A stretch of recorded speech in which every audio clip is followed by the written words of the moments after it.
Is there a war coming in the Middle East? Are we headed toward a one-world government, a one-world religious system? Will America be attacked again? Do ancient prophetic texts warn of a time we are living in? Are we in the last days, the time of Jacob's trouble, the end of the world as we know it? And what are the increase of UFO sightings? While we may disagree as to what is causing the phenomenon, we can agree that it is real, burgeoning, and not going away. Is this the coming great deception that ancient prophecy warns us about? Does time seem to be accelerating? Join me, your intrepid host, L.A. Marzulli, as we explore these and other riveting and stimulating topics. This is Acceleration Radio. Understand why.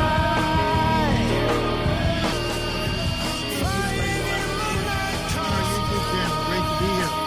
I've got a very special guest, Mary Joyce. I've met her in the field one time. We've been in communication sort of on and off for a number of years.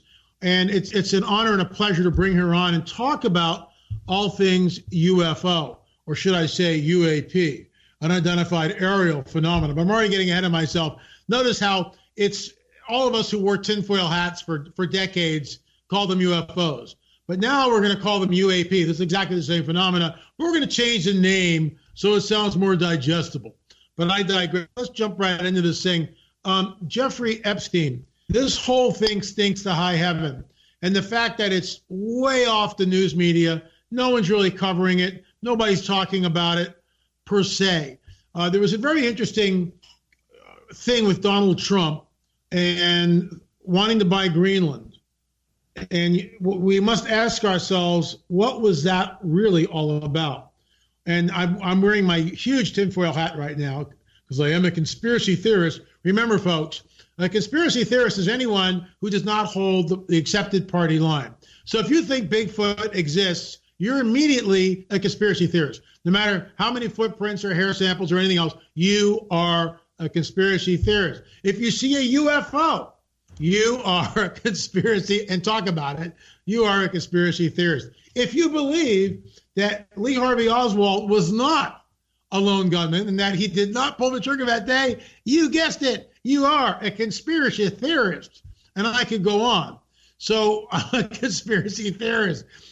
Apparently Greenland is the area, the country, because hardly anybody's there, where a lot of the sex trafficking things are traded, the dope, the drugs, the money, all that happens in Greenland, allegedly.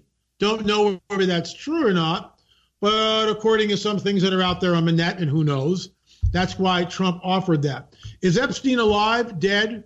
Was he murdered? Was he suicided? We don't know. Nobody knows. I mean, yeah, we have the official narrative. Mr. Epstein hung himself in a jail cell by kneeling down and strangling himself. Good luck with that. Good luck with that. And, oh, by the way, he broke bones in his neck, which apparently you can't do unless you've got like a 5-foot drop or you were strangled. So this whole thing is swirling. Remember, J. Edgar Hoover was presented with evidence that pointed to multiple gunmen in Dealey Plaza, and we have a telegram. We have a telegram which says, nope, it's Lee Harvey Oswald. That's it. So they don't go where the evidence leads. They go with what's convenient or what the deep state wants us to see. So did Epstein strangle himself, or was he murdered? Or is it a body double? Or is everything, I mean, it's at the bottomless pit of the truth. And maybe we'll never find out what's really going on. Some people believe he's alive, he's spirited away, witness protection. I mean, who knows? If the autopsy was on the real Mr. Epstein, then the fact that he's got broken bones in his neck reeks to high heaven, in my opinion. So conspiracy theories, it's funny, isn't it? There's that. This is how the media paints it. Conspiracy theories. Why do they have to say that? Why not? Well, an alternative viewpoint might be. But see, if you say that, that gives it credence. That lends respectability to your thinking. But if you step outside the mainstream and any one of us say anything that's against what the mainstream is telling us to think, conspiracy theories, instead of an alternative viewpoint might be this. So we're going to talk about all things UFO with Mary Joyce tonight. She's had a website up for a number of years. I went out UFO hunting with her, actually, when I was in North Carolina, and we met her at a restaurant, and then she told us where to go and look and to see. We didn't see anything at night, but that's often the case. But I want to read something very serendipitous. This email came to me this morning. Go figure. And it's from a woman who will remain anonymous. And I asked her a series of questions, like, for instance, how long did you observe it?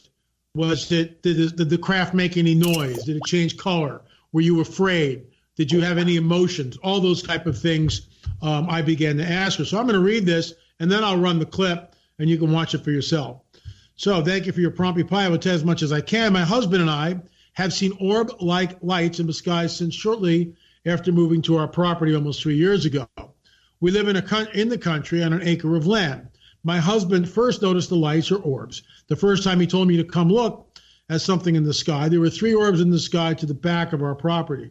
The 3 became one, and that one started moving across the tree line behind our property. Let me stop right there. This is very common in sightings, where there'll be 3 objects in the sky, and all of a sudden they come together and become one. How is that possible? Is it craft, or are they some sort of interdimensional entities doing this? Or is it something that we don't even begin to understand? And I have no idea. I can go to all 3 paradigms and give arguments for each one, but the fact is no one really knows. These orbs, it went from 3 white orbs to 1 white orb and then turned red. No sound. I tell this experience so you will understand why we always look up at the sky. Stop right there. Most people never look up. The late Dr. Roger earlier talked about this, and he stated that most people look, head down to the ground. They talk side by side. Most people, when they'll just go outside, they never look up to see their surroundings. It's like car, doorknob, key. That's it. So we're kind of myopic. We've got this tunnel vision, and most of us never look up. I would challenge you, if you're not looking up, to start looking up. So let's continue. We have seen several of these since living here. As Christians, we have not had any sense of fear when we see something strange. We plead the blood of Jesus and stand on his word daily. I could go off on this for a half an hour. Let me just say this, because some of you will hear this and have no idea what this person is talking about. If we are in a cosmic struggle, and I'll try to make this under 2 minutes, good luck, but I'm going to try to make it succinct and to the point. If we are in a cosmic war, and if the biblical prophetic narrative is true, let's suppose it is, and if we gave this planet away to the dragon, all right, through legal rights, he now has, or through the actions of our ancestors, and we know from the DNA that everything traces back to one female. So if Adam and Eve are true and not mythos, and they were created in the image and likeness of God, and they blew it, as it were, they gave legal right to the planet, to the dragon. This sets up the cosmic war. Genesis 3:15 says, the seed of the woman, or the seed of, let me start that again. Genesis 3:15 says, the seed of a dragon, the offspring of a dragon, will be at war, at enmity with the offspring of the woman. He, the offspring of the woman, will crush the dragon's head. The dragon will bruise his heel. We know thousands of years later, the seed of the woman becomes, for Christians, what we believe is the Messiah, in Yeshua, in Jesus. So there's this whole cosmic war going on here. He's fully God, fully man.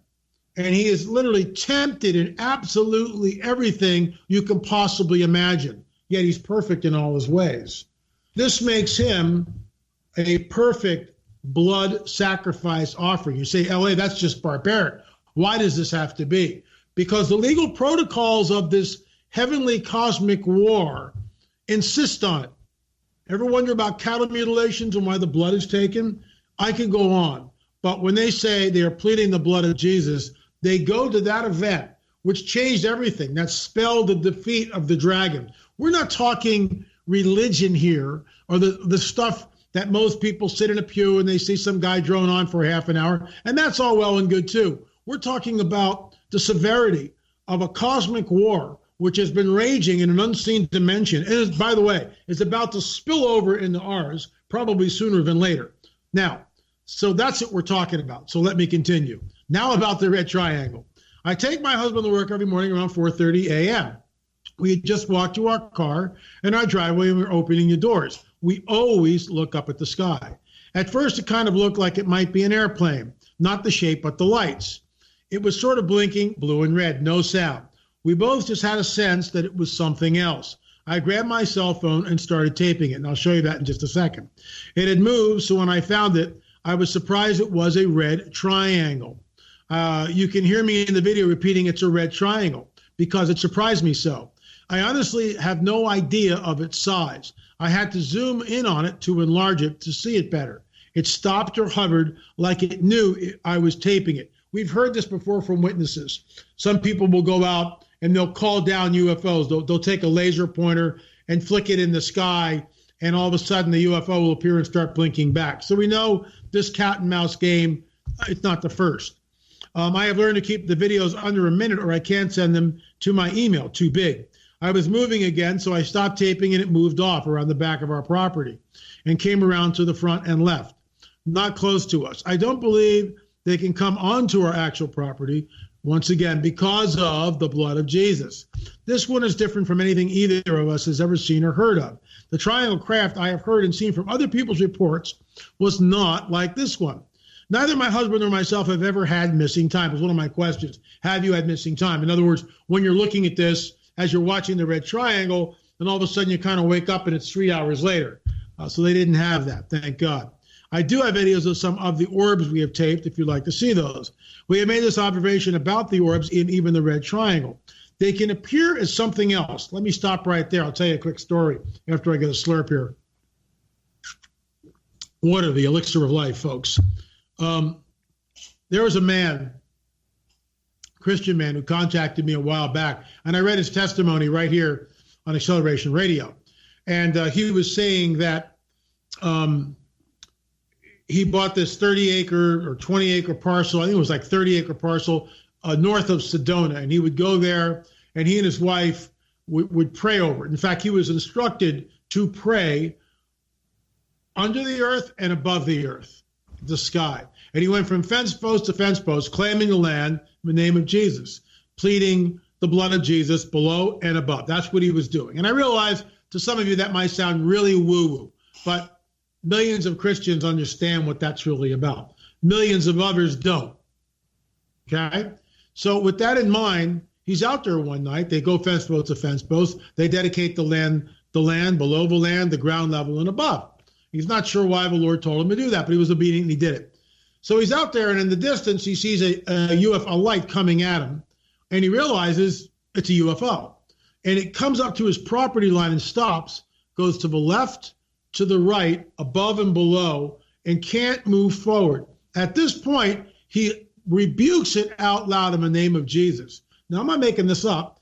This is secondhand information in the sense that he's the witness telling me. So it's not like, it's firsthand information, but it's secondhand to you, because I'm telling you what he told me. But he's the guy that witnessed it. It's not, well, my cousin Bob's uncle's Fred. It's not that. He's the guy that saw it. He told me, and I called him on the phone and we discussed it. So as he rebukes this thing in the name of Jesus, remember, it's a UFO. It morphs into a dragon and flies away. Needless to say, he was not only spellbound, but completely taken aback. So we've heard this before, and it's not the first time I've heard this. So let's continue. They can appear like something else, like airplanes. I know this sounds strange, but we believe from what we have seen that they can shapeshift if they want to blend in. Thank you for taking the serial and believing me. Folks, that's what we do here. That's what Mary Joyce does. We are clearing houses. If you have stories, shoot me an email. Videos, shoot me an email. la@lamarzulli.net, la@lamarzulli.net.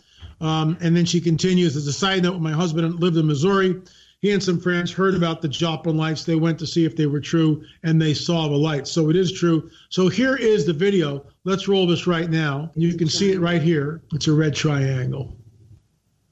And I can see it pretty well here. It's not really showing up that well in the monitor. So what I'm going to do is when I work on this in post-production, I will take it in the final cut. I will clear it up and show the whole thing, and we'll zoom in on it. In fact, Mary Joyce was the one who told me to do that, and I will do that.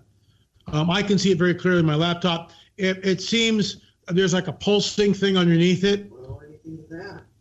And it's definitely red, and it's definitely triangular. So, without any further ado, let me bring on Mary here. There you are. How are you? Hi, I can see you, and you can see me, and there I am in the background, like haunting you over your shoulder. My goodness. Oh, this is great. This is really good. So, when you saw that, what are your thoughts?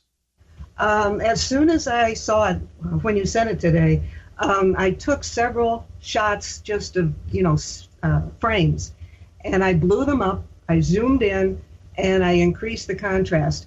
And you can see a tremendous amount of detail compared to what you see on the original video. It is clearly a triangular shaped vehicle, and it does have a kind of a reddish tint to it. Not red, kind of a orangish red.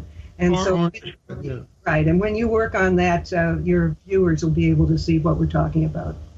I will definitely do that in post-production. Do you think it's one of ours or one of theirs? I think it's one of ours. I'll tell you why.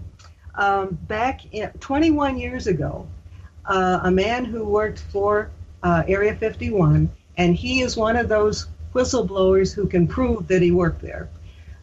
He made a presentation to the International UFO Congress in 1998, and he showed photos of the triangular craft they had developed. He showed the diagrams, both in color and black and white. And I'm going to pull a piece of paper up here because I want to read this to you. He said, I absolutely believe that all the triangular-shaped vehicles that have been spotted belong to the U.S. government. And this man was a senior master sergeant, Ed Fouché, and we were able to get a picture of him when he was at a Pentagon meeting for Black Projects, and that went back to 1987. So another thing to remember is that we didn't hear anything about triangular UFOs until after 1990. And by the time he presented this to the International UFO Congress, it was really old news. And the fact that they were talking about it in the 80s at a Black conference indicates it was well developed by then. I would concur. I think the triangular shaped ones, for the most part, are ours. The only one I have an exception with is the triangle that appeared over Phoenix, in 1997, was so. That was boomerang, yeah. And that was like a mile across. Yeah. That was not man-made. I don't think we're capable of doing that yet. Yeah, I agree with you there. We're on the same page. I think the Belgium sighting was one of ours. I think the one that we just saw is one of ours.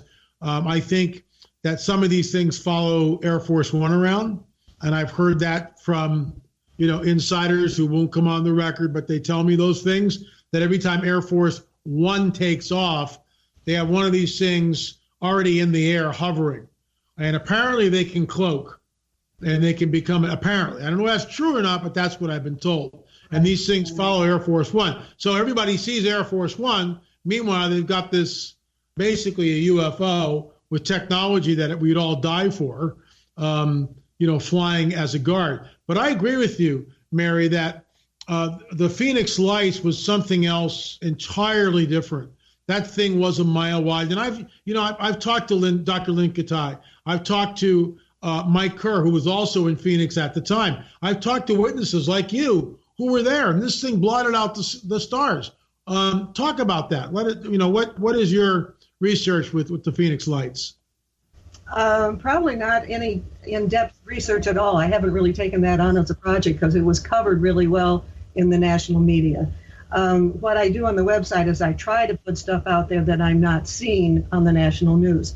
And to the credit of the persistence of people like Linda Moulton Howell and yourself, the TV media people are coming around a bit. It used to be when we talked about these subjects that they always had to have somebody with the contrary position giving their presentation. They don't do that anymore. And they actually are showing a lot more respect to people who are coming forward. And also, I think the government has been forced to admit to a lot of things that they tried to hide for a long time. And so they kind of hand out little tidbits only to the degree that they have to. and they always have more in their pocket than they are showing us. Let me ask you something. I'm assuming that you're well aware of the Tucker Carlson interview with Commander David Fravor in the F-18. So you've got Tucker here, Fravor in the middle, and over here you've got, which was classified UFO footage, which is now not classified and is on Fox News. I mean, go figure. All the networks have shown footage that the military people have taken, and that's been across the media board. So yeah, things are changing. It's slow. Nothing goes as fast as we like. But if there weren't people like you and many other people who have, stuck their necks out there, this would not eventually get to the national media. And what's amazing to me is Tucker Carlson on Fox, about every 4 to 6 weeks, sometimes longer, sometimes, sooner, but roughly 4 to 6 weeks, he'll have another guest on talking about the UFO disclosure. The last one I saw was Luis Elizondo, and I'm sure you know who he is. And Elizondo was asked by Tucker, and I honestly believe this was scripted. I really believe it was scripted. It looked completely set up to me. And Tucker asked him, in your opinion, does the United States government have debris from a crashed UFO? And Elizondo looks right at the camera and says, yes. And Tucker redirects the question, are you telling us that the United States has debris, wreckage from a crashed UFO? And again, Elizondo kind of hems and haws and makes this big statement like, well, Tucker, my non-disclosure agreement I take very, very seriously. But the short answer to that is yes. Well, for those of us who know about this stuff, he's already blown his NDA right out of the water by even answering the question. He just should have said, I cannot confirm or deny that. That's the stock answer that they always say. But he looks right at the camera and says, yes, the United States government, and I'm going someplace with this. Here comes the question. The first rung on the ladder is Commander David Fravor. F-18, UFO, classified film, boom, there it is. And he's a trained witness and respectable all day long. That's the first rung. Second rung on the ladder, Luis Elizondo comes out and says on national television that the United States government has wreckage from a crashed UFO. What are your thoughts when you hear that? I think they're doing it on purpose. They pretty much control the media. I don't care which one it is. And when they want this kind of information to come out, they're allowing it to come out. And like I said, they only put out minimal stuff. I'll give you an example. I have found using Google Earth very contemporary, very spacey structures on Mars. We found at least 2 or 3 of them. And I've also seen the futuristic plans that by an architect who designs things for deep space. These look like them. Now, they keep talking, they being the government or the military, about plans for what they're going to do on Mars. When I find stuff like that on Google, I go, they're already there, and they're acting like it's still in our future. Yeah, and I would concur on that. That's this kind of stuff I keep hearing. I'm going to put you, just stay right there, because it's time to talk about our sponsor, which, of course, is Jingos. We segue from UFOs on the moon to, here it is, folks, Jingos. This stuff does really work. www.buyjingos.com, buyjingos.com. LA, first, I just want to say I followed you for a very long time and really appreciate your work. God bless you for all you do. Well, thank you, Patricia. I'm running to tell you how much I love Jingos. I finally bought it and tried it, and I am simply amazed. I got it for cleaning my fur babies. Those are dogs and cats, folks. And it works so well, I can't believe I didn't buy it sooner. But even more than that, I discovered it will clean blood out of fabric. Without elaborating too much on the fine details, let me just say, I recently got serious about the amount of blood on my brand new favorite bed sheets from a large wound that opened up. I was mortified. After attending the wound, I got the Jingos, applied it to the area with the blood, waited about 3 minutes, and then took a wet, soft cloth and started wiping up the blood. I think I was holding my breath until I realized the blood was coming out with no real scrubbing at all. There was absolutely no blood residue or stain left on the sheet. Thank you so very much for advertising this product. I know I'll never be without it again, and it is my immediate go-to. Please keep up the good work. Folks, www.buyjingles.com, buyjingles.com. This stuff really does work. Keep it right here on KGRA. We'll be right back after the break.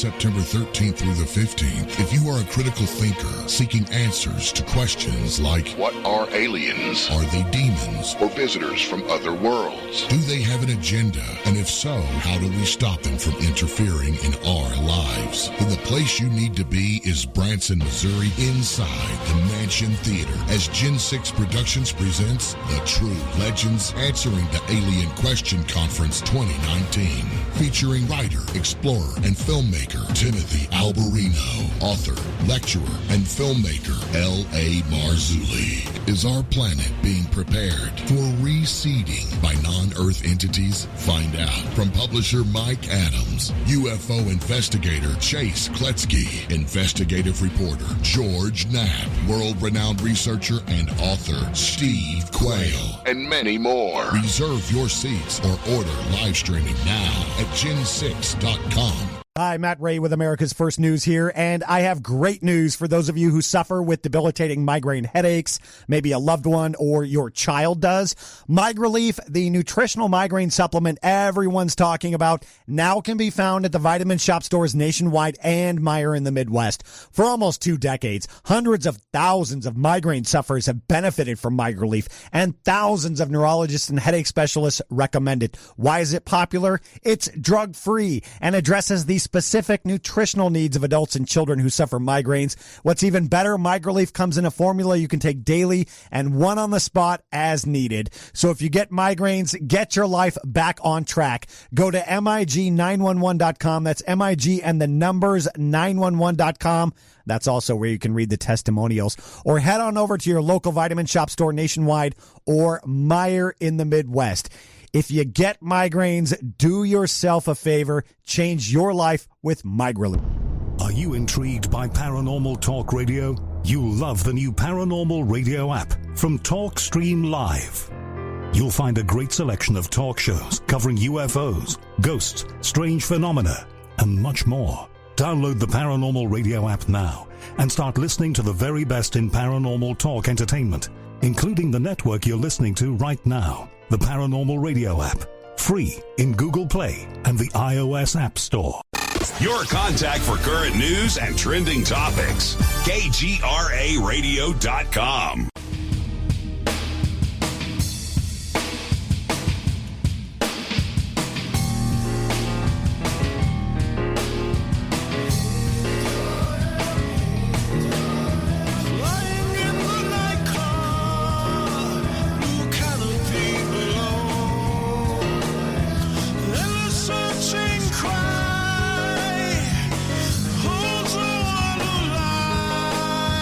Hey folks, we're back right here on Acceleration Radio on KGRA. I just want to thank our producer, Race Hobbs. He's really become a great friend over our stay here.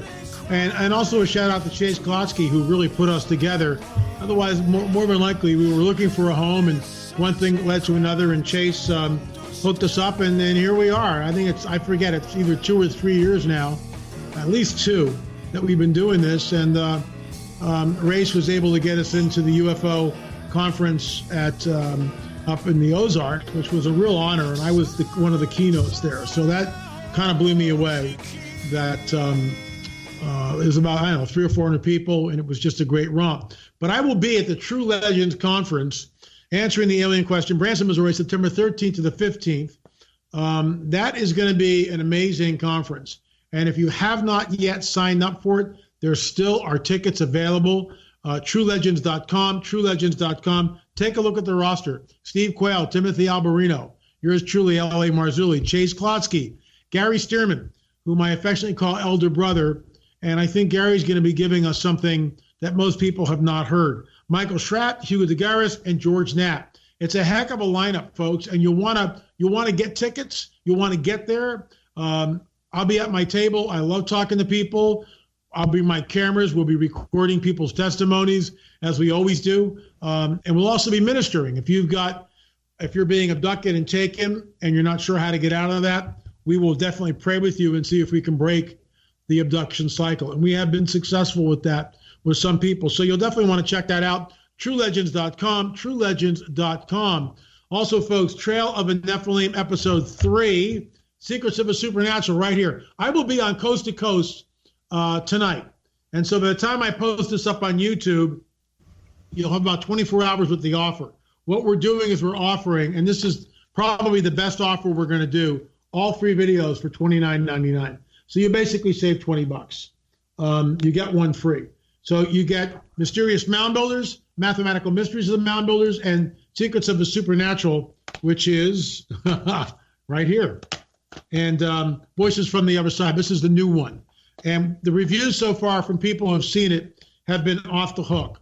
It is, if you're interested, if you've been watching or if you read Frank Peretti's book so many years ago, This Present Darkness, that was a novel. Secrets of a Supernatural is not a novel. We're out in the field, and what you see in the film is a direct exchange with what's going on.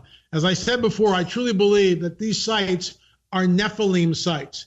This is ancient architecture, fallen angel technology, Nephilim architecture. There's advanced mathematics, which is embedded in the mounds. These things are on an 18.5-year lunar cycle, and that in itself should just make us all pause. How did they know that the moon is on an 18.5-year lunar cycle?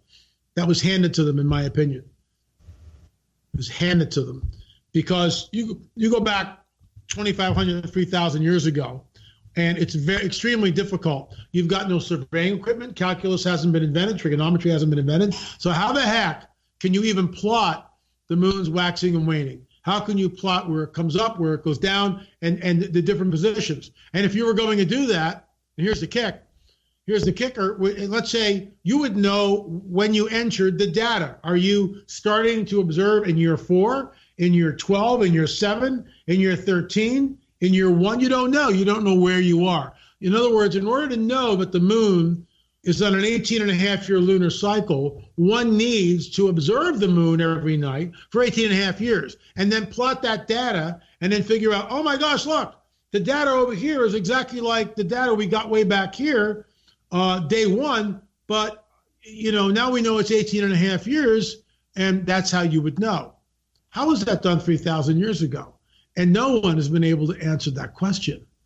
No one has been able to answer that question. That knowledge, in my opinion, comes from the fallen ones. Why do I know that? Because the book of Enoch, found in the Dead Sea Scrolls, states that one of the fallen angels, called Sariel, gave the secrets of the lunar cycle to mankind. I'm not making this up. And that's in the Dead Sea Scrolls. So let's get back to Mary Joyce. And Mary, thanks again for holding out through the break. Really appreciate it. No problem. So I want to ask you, first of all, we've been hearing about Antarctica for a while now, several years. People have gone there. There's a lot of disinformation like Antarctica is forbidden. That's not true. In the summertime, you can go there. It costs an arm and a leg, but you can go to Antarctica. You can visit. We know that the Nazis, New Schwabenland, had a submarine base, had a base there on Antarctica. Okay, I get that. We got the Piri Reis map, which shows Antarctica and the coastline. How is that done? And, when with the satellite imagery now, they look at the Piri Reis map and allegedly, wow, I guess it wasn't under ice. So Antarctica is definitely extremely mysterious. And we've heard reports. Steve Quayle has been running with this for some time. And he actually calls it, I think the name of the book is Kingdom Under the Ice. And he discusses what might or may or may not be coming out of Antarctica. I have had no whistleblowers in my neck of the woods come to me with information on it. Steve Quayle has. What are your thoughts on Antarctica? It's for real. There's no conspiracy makeup going on here.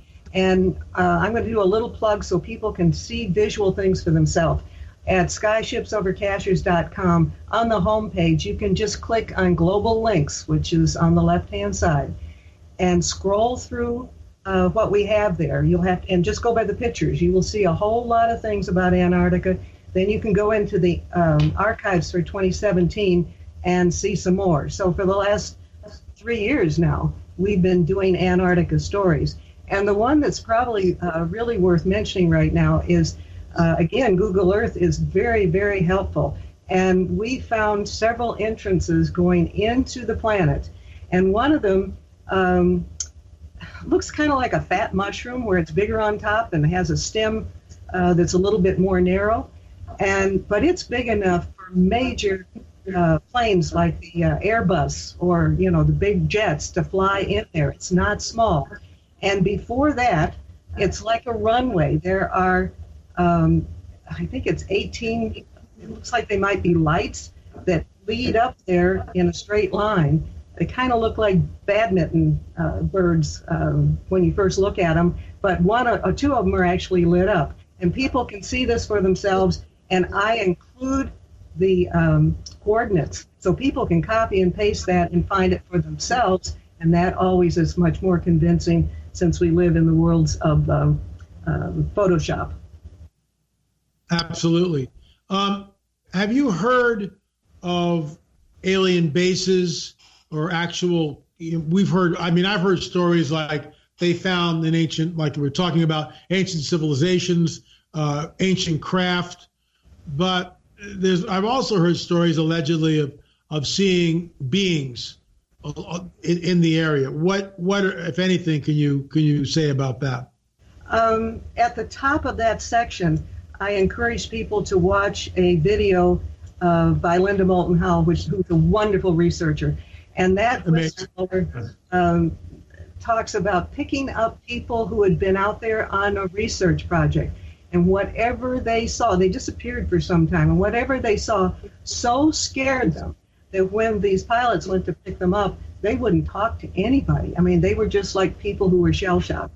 And they saw something. And even Admiral Byrd, who has had a wonderful reputation, he had two diaries. One of them is very well known and one isn't so well known. And he talks about flying into the inner Earth and meeting people or creatures, Yeah. I've read the Byrd diaries, and I'm still not entirely sold on it, only because it'd be great to find out really the source. Have a family member go, here it is. So that's been, on the net, but I did read it and I understand what you're talking about. I mean, the bottom line for me is, why was Adolf Hitler, who was Mr. knee deep, up to his eyeballs in the occult, as were most of the Nazis. I mean, they were occult adepts. Most people don't realize that, but they were. They were completely occult adepts. I mean, they knew what they were doing. Werner von Braun, when asked, how did you get all this knowledge about the rock? Because we had help from them. Now, that's an apocryphal story. I wasn't there. I don't know. But it's been repeated. So, something's going on here that's, in other words, let me put it this way. There's a hidden history. The governments of the world, we know the French government came out with the Cometa report. We know that the Belgian government, the Mexican government, the Japanese, the UK, all have admitted in the reality and the existence of UFOs. And just recently, now the United States is beginning to do the same thing. So we've got that red triangle, which is back-engineered so-called alien technology. A spiffed-up version in red. Yeah. The sports model. The sports model. Thank you, Mr. Lazar. Yeah. So with that in mind, what happens with full-blown disclosure? Full-blown disclosure. Mile-wide craft in the sky, scout ships going back and forth, all the news media, everybody's trained on this thing, everything shuts down, the internet breaks. It's like cameras are on this thing, people are being asked questions, leaders of the world are meeting with the aliens. What do you think happens? It's going to be so chaotic, it's really hard to imagine. But with the help of programs like yours and others, there are going to be a lot of people who have also been prepared for it. So they'll be able to deal with the shock of it all better than people who have not been exposed to it. So you're doing your part in preparation. Well, let me ask you something. When I was at the UFO conference in Arkansas, we were talking about implants. That's part of my presentation. And I presented this guy, his name was, in the film, we changed his name, Bill. It's not his real name, but we used that. We blotted his face out. And and he was abducted and taken and implanted when he was 5 years old. How do we know that? Because he remembers it. The first time the Greys came, he fought them, and they fled. The second time, they didn't do that. They took him right through the ceiling. And when I even say that, most people go, "That's impossible." Like, no, it's not. I mean, we're talking quantum physics, quantum mechanics, and string theory. That's whoever these entities are, they can manipulate space, time, matter, and energy. So my question to you, as was my question to the audience, how many of you think abducting a 5-year-old boy against his parents' wishes and doing who knows what to him, but also implanting him, is a good thing? Mary, not one hand went up. Not one. No. One hand went up. Your thoughts? I agree. I think anybody who takes people against their will and does things to them, that's wrong. And I don't think it's, right at all. Now, the only difference in the way I think and the way you think is that I think we limit God. And God is the creator of the entire universe. And there are life forms out there that are in his creations. So I don't think all aliens are bad, but I do think there are bad aliens. There was one man that we talked to, and he'd had bad experiences with reptilians, which I think are really creepy. And we talked to him, and he did the praying, and he never had that experience again. But one night, somebody that would be described like a more magnificent human being appears at the foot of his bed. He had a condition at that point that looked like he was going to die. The next morning, he woke up and he was totally healed. So that was a being of either spiritual or the benevolent aliens like the Pleiadians. And he was helped. They never bothered him again. He just needed healing, and they showed up. So I don't think we can think that all aliens are bad. And if we are the highest that God has been able to create, we are minimizing who God is, because I think he can do better than what mankind's managing to do right now. We've become a very, very violent, awful creation, and I just don't think this is the best he can do. Yeah, the planet is in a place of absolute turmoil. But of course, the biblical prophetic narrative tells us all this. It speaks of lawlessness in the last days. There's a whole punch list, which I won't get into, but men will be lovers of themselves, boasters, proud. I mean, there's a whole list of things. Disrespectful for parents. Everything at that list was written 2,000 years ago. We're living it. All one needs to do is look at the 6 o'clock news. But this is the $64,000 question, which, and Richard Shaw, my good friend and the co-producer of the Watcher series, and I used to go back and forth about this all the time. He held your position that, that if these are, if the universe is so big and God is, there's other people out there. And my position is this: what if it's holographic? What if this is all there is, and we're in some kind of a holograph deal? And what if we're it? You know what I'm saying? And it's like, I understand, and it's a sure way to make yourself go crazy. Because you won't ever know the answer to that one. Of course not. We won't know. What got you into this? The whole ufology. What was? I mean, obviously you had some experience way back, which drew you in, just like I did. So what happened? Long before the website was ever started, I lived on Cocoa Beach between Patrick Air Force Base and the Space Center. So I saw the launches. I also saw UFOs that you could see out over the ocean. Wow. Also got to meet some of the people who work for NASA, including Clark McClellan. He is the one who saw the tall alien on the space, what do you call it? Space station? Space station, yeah. And so I've talked to these people who have seen things, and that really began to get my interest. And then you started the website. No, the website was many years later. That was back in the 80s. I started doing research and actually started lecturing about UFOs around Florida, and I traveled all over the state talking about that. But that was back in the 80s, and the website was started in 2008. And that was inspired because of, so many sightings over Cashers. Now, I want you to describe what cashiers is because, skyshipsovercashiers.com, skyshipsovercashiers.com. So, you know what cashiers is. I've been there once. I kind of know what it is, but describe it and why you named the site the way you named it. Well, the way the site has developed, I probably wouldn't have chosen that name, but at the time we got started, we were focused on cashiers. And it's a mountaintop community that's very busy in the summertime when all the flatlanders want to cool off, and it becomes a quiet place in the wintertime.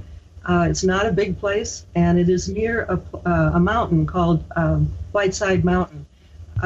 We figure that maybe that mountain is like an omni for the UFOs because it's made of granite and crystal. And as you know, crystal is to this day used in computers and watches and electronics. And so we guess that maybe that is like an omni for them to come in on. Wow, interesting. And so tell us about some of the sightings that you yourself have seen. Mine are not as dramatic as the ones I report on. I've just seen the blips in the sky and nothing real dramatic. But I certainly have talked to people and seen the photos from those people that are astronomical. I think it's very important for everybody to be able to have a chance to find things on their own. And I periodically check on a NASA SOHO photo site, and it shows big objects around the moon. And these are huge objects. They are huge objects, right? Much bigger than Jupiter. Anyhow, specifically on July 17th, this big, huge one appeared in the SOHO camera.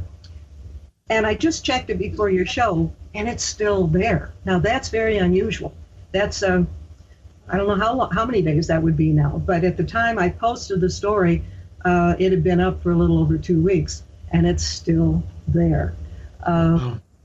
We were very fortunate that a number of years ago, a man from the Netherlands contacted us, and he had taken NASA SOHO photos, and he had used his computer to get rid of the debris and the interference. And the images are just phenomenal. If you go to Global Links, I think his pictures are all from 2013 and 2014, and you can just scroll through and see how big and how detailed and how the shapes are so much different than what we would ever expect. So yeah, I mean, these are I've seen some of what you're talking about. These are structures. This isn't some Photoshopped anomaly or something that like looks like something, but it isn't. These are structures. They're very detailed. Right. And so again, go to the 2013 and 13 and 14 sections and just scroll through it. They'll jump out at you. Wow. So let me ask you something.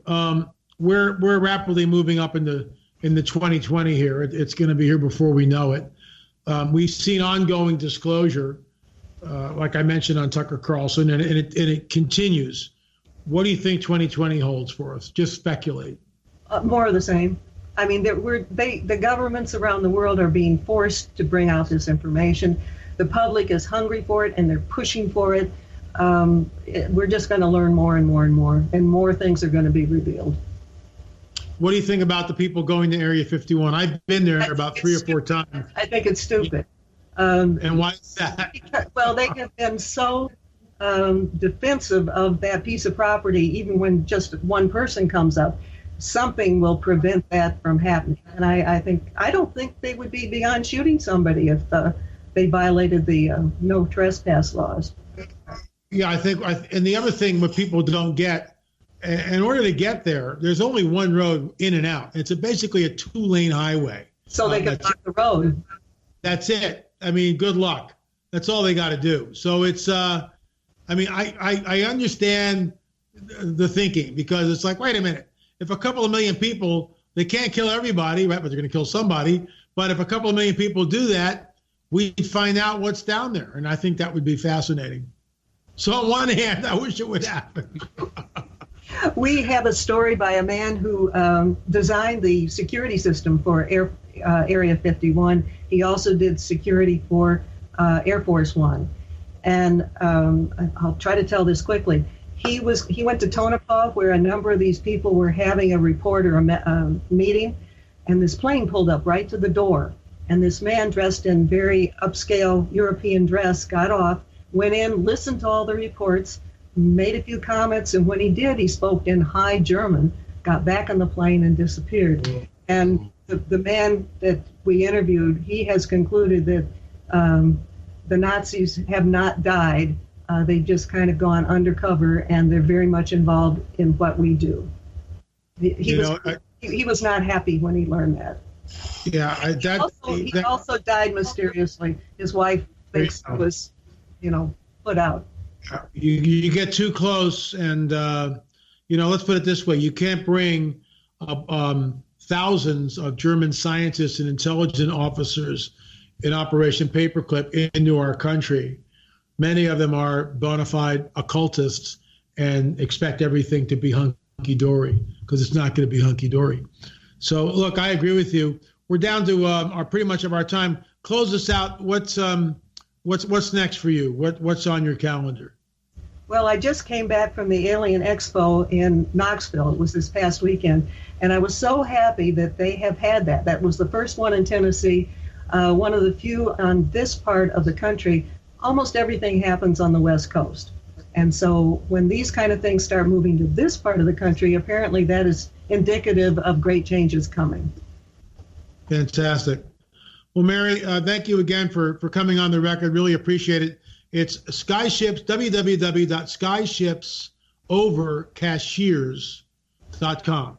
Skyshipsovercashiers.com.